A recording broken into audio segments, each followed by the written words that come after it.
Hello there, welcome to my channel. This is the beginning of my review series on the Montblanc Digital Paper. Quick note about Montblanc if you're not aware. It's a luxury goods company that's headquartered in Germany. Montblanc itself is a mountain that's between France and Italy and actually kind of stretches into Switzerland. So the name of that mountain, which is the second, or I think it's the highest in Western Europe, is Montblanc. It's French, and that's why it's not pronounced the way it looks phonetically, at least from an English speaker's point of view. Montblanc as a company is more associated with highly expensive and high quality pens, but they've branched out into other areas, leather goods like belts and suitcases. They have perfumes, believe it or not. I think they have a few watches, etc., etc. But this is their first foray into an e-ink note-taking device, and this really is the first attempt, from my perspective, of anyone trying to sell one of these devices to the luxury goods market. So that's one of the reasons why I'm particularly intrigued about this device. Now, I want to say from the outset, and to clarify, the purpose of this review series, in my opinion, and I'm still learning about the device, but I don't think that it will ever justify its price. And we'll get into the pricing in just a second. But there are other companies with products like Viwoods, like Supernote, like books that are selling devices with way more utility than this device for half the price. You can do much more with those devices. They're also excellent in their own right. They certainly don't feel cheap, etc. So this is not about trying to see if the digital paper will compete against those devices. The assumption is that it won't. What this video series, therefore, is asking the question is, does the Montblanc digital paper provide a unique experience that's interesting? And that's why I'm reviewing this device. So I just wanted to put that into context. So anyone sitting in this series waiting to see arguments that will eventually justify that price point, at least from what I can tell, I think you'll be waiting a long time for that. That's not what this review series ultimately is going to be about. But let's go ahead and talk a little bit about what we know about this device and its closest competitor, which in my opinion is the Kindle Scribe. Now, quick tangent. At the time of filming this, Kindle literally just announced 3 new Kindle Scribe devices. There's a color device, there's a new device with front lighting, and a new device without front lighting. That hasn't come out yet. They're a little bit vague on the details, as is usually the case when devices are announced. So I'm not talking about comparing the Montblanc to those new devices. I'm talking about comparing Montblanc to the Kindle Scribe as we've known it these past few years. So the original and the one that was released a year ago. That's the comparison I think that's most relevant when I look at the features of the Montblanc compared to the features of the Scribe. They have very similar functionality. In an earlier video, I thought that the Montblanc might sit between the Scribe and the Remarkable, but I actually think it's much closer to the Scribe the more I think about it. The Remarkable, for example, has additional features which the Montblanc doesn't have, like layers, for example. I don't think there's any shapes or shape recognition on the Montblanc. No tags. The Montblanc only does search on handwriting, and no text or text boxes as far as I can tell. I may be wrong on some of those points, and we'll see that in the visual tour if that's the case. But based on what I've seen in video so far, that's a handful of things that distinguish Remarkable as having more functionality than Montblanc. And that's why I think this digital paper is much more closer to the Kindle Scribe. So with that in mind, let's go ahead and pop up a graphic that kind of compares the two. Obviously, the first thing that catches your eye is the price, $900 for the digital paper. The Kindle Scribe for the 64 gigabyte storage is $340, a fraction of the price. Similar screen sizes. The Montblanc's thinner, which is nice, pretty much the same weight, and the Montblanc has a slightly larger battery, but we don't know if the battery life will be better. That really is going to depend on the software. The Scribe has excellent battery life, so the Montblanc has quite a bit of work to do there if it hopes to compete. And then finally, the stylus is another key difference between the two. Not just in that the Montblanc connects via Bluetooth and has a charged stylus, whereas the Amazon Kindle Scribe does not have a charged stylus. It's a Wacom EMR, but also because there are a number of buttons on the Montblanc stylus that the Kindle doesn't have. In fact, there's at least 3 buttons on there, and some of that functionality is customizable. So that's a clear difference there. But for the most part, the features of what the devices can do via software are very similar, and this is how those other specs compare. So having said all that and kind of laid that foundation, we can go ahead and start just doing the actual unboxing. So let's go ahead and do that. I've taken a series of stills about that experience so I can give you the sharpest images possible there. And then we'll look at the setup process, we'll look a little closer at the hardware, and we'll wrap it all up with my first thoughts. All right, let's go ahead and dig on in. All right, we're going to start with the box itself, and you can barely see it, but you can see the imprint of Montblanc at the bottom and their logo in the middle. And then if we turn to the back, there's the plethora of technical specifications with this particular device. And then if we look at the side, there is the model that I got, which is the cool gray color. Another interesting note is this was made in Vietnam. Not that that's unheard of course, but it is interesting to see the migration of production of electronics from China to other countries in Southeast Asia. And this was just another example of that. There's the other edge where you see the imprint of Montblanc. And when you pull that case out like so, we once again see Montblanc there on the black part of the cover. It opens like a book. And this is one of those areas that's just so brilliant to me. So you open it up, you don't see the device. You see the pen. And that's brilliant, I think, in 2 ways. One is, first off, Montblanc is known for their pen, so, to highlight that just kind of symbolically makes a lot of sense. But also, I think it focuses on the writing experience, and that is going to be what the focus of this device will be. I just think Montblanc is clearly a master in marketing, and this one little touch is just an example of that. If you see that flap up there, you pull that like a page of a book, and then you see the device itself, and then you see the stylus there as well. Then you pull out the 2 of those things. There's a big thick booklet underneath there. In fact, you can see that there on the left, and then below that is the USB-C to USB-C cable on a kind of a threaded cable, and then below that a little plastic envelope that has 2 of the other types of tips, the third one being in the pen itself. And there's a closer look at the tips and the cable. And then here is the front of the device with the wrapping off of it. And there is the back. You can see it's this shiny metal. And you'll also notice that there's those 4 little dots in each of the corners, and those are kind of like rubberized or plastic feet, and they have very good grip. So when you put those down on a surface, the device won't slide around because of those. There is one of the sides. So 2 sides are like this, where it's completely flat. Then you have one side that has a couple microphone holes, and then also you can see the power button at the edge there.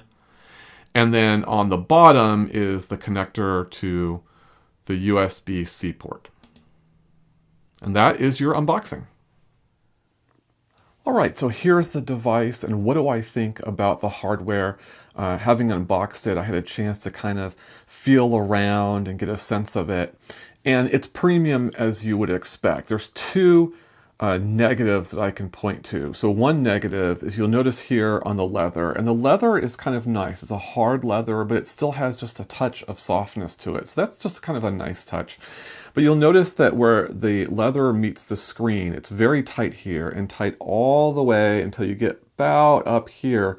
And then you can start to see a little bit of a gap there. Obviously, this is a small thing, but for such an expensive device, that's a little bit of more of a flaw than I would have hoped to have seen. Forgivable ultimately, but certainly something worth noting. The stylus itself has a plastic body. It's not metal, and that kind of makes it feel initially a little bit cheap, although as I'm holding it more and more, I'm just kind of getting used to that. So it's less of an issue as time goes on, but nevertheless, again, spending this type of money, I would have hoped for more of a metal premium feel like you get with the device itself. The device itself, actually, outside of these two things I just commented on, everything's perfectly tight, no creaks. It feels really solid in the hands. It does have that flat side, which usually on devices can dig into your hands a little bit, but I'm not finding that here. I'm finding as I hold the device, it's pretty comfortable. It's still a bit weighty though to hold into one hand. So you're either going to want to hold it into two hands, prop it up on something, or one thing that I've noticed is if I take my hand and put it on the back of the device, so just holding the device on top of my hand, very comfortable, and the metal backing is tacky enough that I can hold it at multiple angles fairly comfortably actually. So that might actually be my preferred way of holding the device. We'll have to see as I go through the testing. But the overall thoughts on the hardware is that it's quite good, quite solid. Does it blow away other devices? Actually, hardware in this industry is generally solid. There's a lot of companies that produce really nice hardware. So in one sense, yes, this is a little bit more premium than we tend to experience in e-ink note-taking. But on the other hand, that gap between this device and others isn't particularly huge. It's just nice. I think the distinguishing feature ultimately is this kind of leather side with the indentation rather for the pen, and then the logo there is just kind of a nice touch. That adds a little bit of artistic flair to what otherwise is kind of a boring rectangular screen. So that's very nice, and it's a positive. It just doesn't hugely differentiate itself from other devices in terms of just general overall quality and that sort of thing. One last thing I'll note is on the stylus, you notice that there's a little bit of a white cap there, which matches their logo. And that is basically supposed to be the snow cap of the actual Montblanc represented in an icon form. So a nice touch there on the stylus, which is consistent with their other styli, particularly the Meisterstück line of styluses, or pens rather, that Montblanc sells. Okay, let's go ahead and do our weigh-in then. I'm going to go ahead and put the device on there. We're expecting 436, and here we have 434. There's about a 2 gram margin of error on this scale, so it's right as they advertised. Let's go ahead and add in the stylus, and now we move up to 448, which is roughly a 16 gram stylus. So not too bad, and we don't have the folio, so we can't weigh that.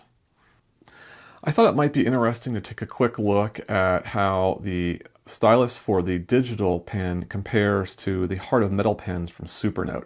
Here on top is the original Heart of Metal pen, and then the second edition here. It seems to me that the second edition was clearly inspired by the Montblanc Meisterstück pens, particularly around the band, and you can see kind of some similarity there.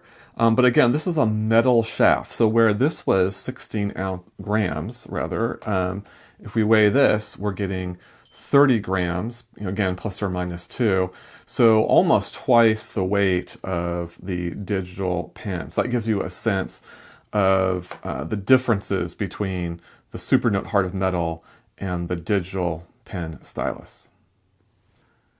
Now, for some reason, Montblanc has been kind of cagey about some of their specifications, and I think I kind of understand that to a certain degree. After all, their focus is more on the premiumness, the experience, and what have you. It's not going to compete with, your top-of-the-line devices being released today, for example, on things like RAM, on chip size, and whatever.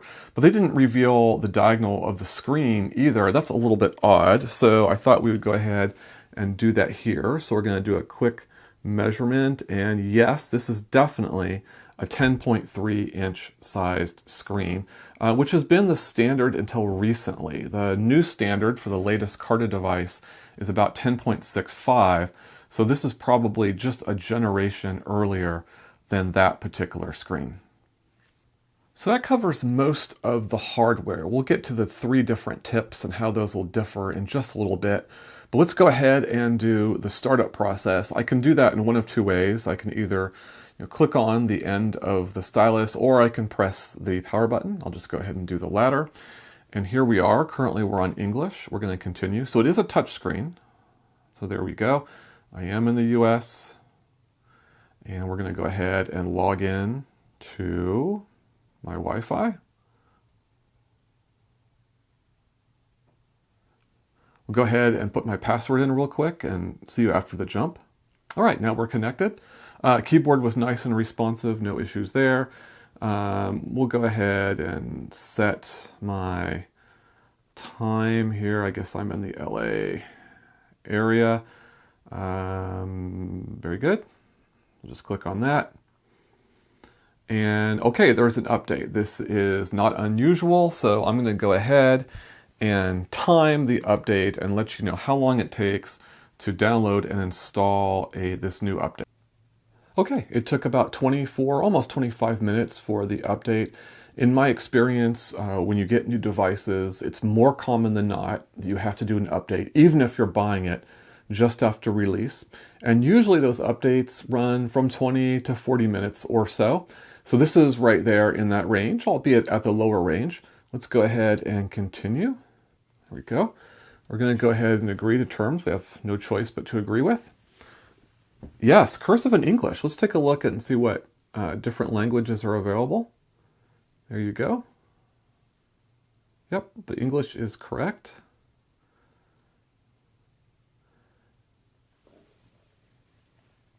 And looks like it's a little intro there. Talking about charging your pen on the side. It is a chargeable pen, and it only charges in this groove. Let's go ahead and keep moving forward. I think I have to put the pen in the dock. There we go. Okay. Oh, you can also snap it to the side. I didn't realize that. Okay. Very good. There's some of what the pen can do. There's a button on top, and those are the defaults for that. And then the button here on the side is 2 buttons, the top and the bottom, and they're both customizable. So we'll definitely take a look at that when we do the visual tour in the next video. And I think we are close to getting ready. So there's how you can do a refresh. You can do it with the stylus, which is really nice. I really like that.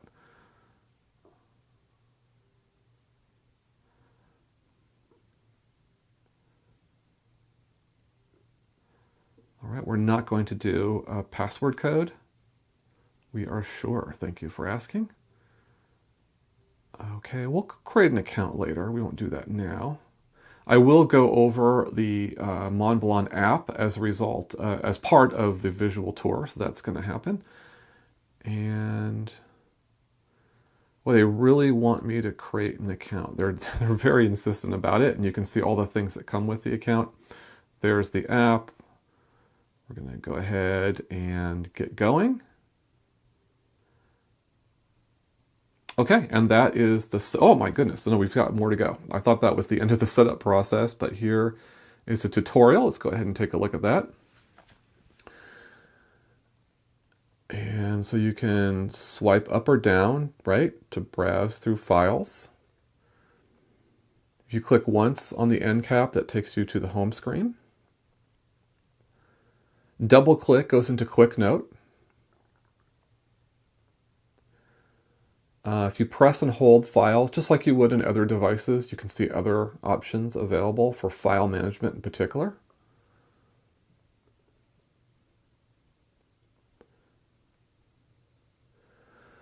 Heavy emphasis on using the pen as opposed to the typing experience in various menus, including naming of files and for search as well. And then they have sharing options, which I think are generally standard. You can swipe down. That's pretty standard for a lot of devices. And here we are. So that basically completes the setup process, and we're good to go. You can see the device has about 67% power and the pen is almost fully charged. So yeah, that's the setup. Okay, so the last thing I want to do before we wrap up the hardware is get a sense of what the differences are between these three different tips. I'm going to go ahead and start a notebook. Actually, that's the home screen, I think. Let's do twice. And there we are. We're now in a notebook, and the tip that comes in there by default, we've got a little bit more setup here. Let's go through that. Okay, good. We're live now. The tip by default is the linen tip. So, okay. So that's interesting. That was the tip that I had when I went to the store, but I just couldn't get a sense of any type of sound or feel on it. Well, mainly the sound, because the music was blaring. But here, there's a noticeable sound to this. That is really nice. It's a nice scratchy sound. I don't know how well it's being picked up by the mic, but that is really satisfying. So that is excellent. Okay, let's go ahead and try the next one, which is smooth. Okay, I went ahead and inserted the smooth tip in there. You know, here's the three tips. There's linen, smooth is in the stylus, and matte is there. And visually, you just can't tell the difference. So I'm super curious to see if they actually sound different. Let's go ahead and give it a try here. Okay, that's interesting. So it's a bit harsher.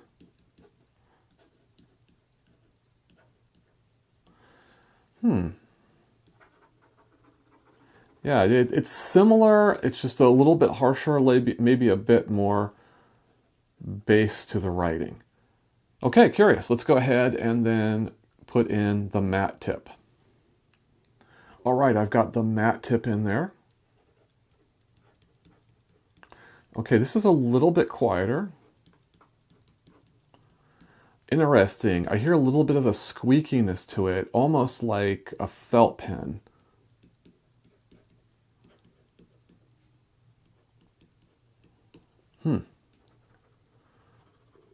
Yeah, this is the quietest of the three, but they all have auditory feedback.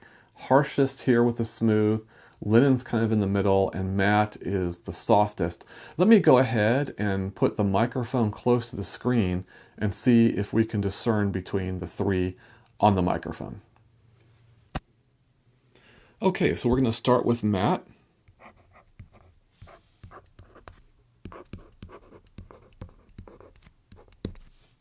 Okay, I'm going to go ahead and pull out the tip, like so. You'll notice that there's a little red dot on this one.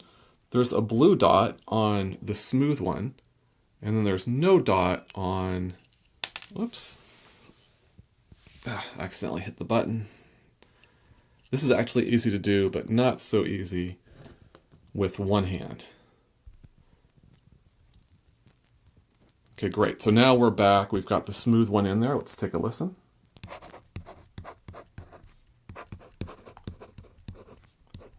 Okay. And finally, we'll go with the original matte.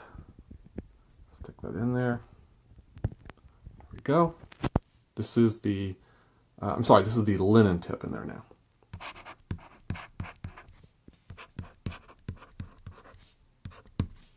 Okay, so there you go. So that concludes our unboxing and the review of the hardware. So what are my overall thoughts? You know, the hardware is pretty good. I do think it's premium. I do like it overall. I had a couple of those issues I mentioned in the video, the biggest of which was the fact that the pen is plastic as opposed to metal. But you know, the more I wrote with the plastic pen, it was fine. Like, you immediately forget about that and just focus on the writing, which, you know, is the way it should be anyway. So there is that initial impression, which is negative, but that does go away. And the stylus is fine. So my overall marks as it relates to the hardware is quite good. Now, the next video, we're going to focus more on the software. What is it like to go through the menus? How responsive is the device? What's the app like? All of that stuff we're going to review in the next video. And then the final video is going to be the final review, which will include my battery life testing and then just my summation of all my thoughts about this device. But a good start for Montblanc here early on. I think it's a nice device. Again, I'm not going to make the argument. I don't expect to justify the price point. That's not the point. What I am trying to see if this device will deliver on is whether it can be a unique experience in e-ink note-taking. And so far, so good. So we'll see how the software holds up its end of the bargain in the next video, and I'll see you there.